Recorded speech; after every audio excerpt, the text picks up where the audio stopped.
প্রধান সেতু টোল ঘরের সামনে টোল দিতে অপেক্ষায় ছিল 3টি অটোরিকশা, একটি প্রাইভেট কার ও একটি পিকআপ ভ্যান। এ সময় দ্রুত গতিতে আসা সিমেন্ট বোঝা একটি ট্রাক নিয়ন্ত্রণ হারিয়ে একে একে 3টি অটোরিকশাকে চাপা দেয়। একই সময় দ্রুতগতির ওই ট্রাকটি প্রাইভেট কার ও একটি পিকআপ ভ্যানকে সজোরে আঘাত করে।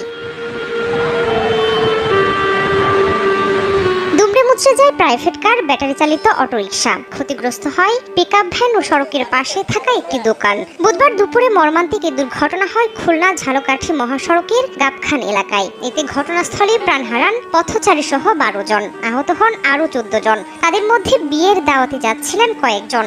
আহতদের মধ্যে 3 জনকে ঝালকাঠি সদর হাসপাতাল এবং 11 জনকে বরিশাল শের-ই-বাংলা মেডিকেলে নেওয়া হয়। সেখানে যাওয়ার পথে পিছন থেকে ট্রাক আর কি 3টা অটো ছিল পাশাপাশি, ট্রাকে আপনার চাপা দিছে। খবর পেয়ে ফায়ার সার্ভিসের 7টি ইউনিট কাজ শুরু করে। পাশাপাশি উদ্ধার অভিযানে নামে পুলিশও।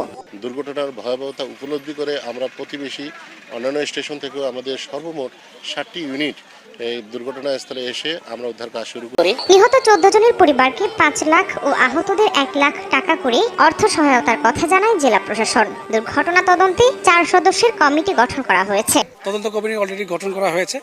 আর এই ঘাতক ট্রাকের যারা ড্রাইভার তাকে আমরা অলরেডি আইনের আওতায় এনেছি। যারা নিহত হয়েছেন তাদের পরিবারের জন্য সরকার 5 লক্ষ টাকা এবং এই দুর্ঘটনায় কেউ পঙ্গুত্ব বরণ করলে সেই সকল পরিবারের তাদের সেই সব ব্যক্তিদের জন্য 3 লক্ষ টাকা এবং যারা আহত হয়েছেন হাসপাতালে চিকিৎসাধীন আছেন তাদের জন্য 1 লক্ষ টাকা প্রদান করবেন বলে জানিয়েছেন।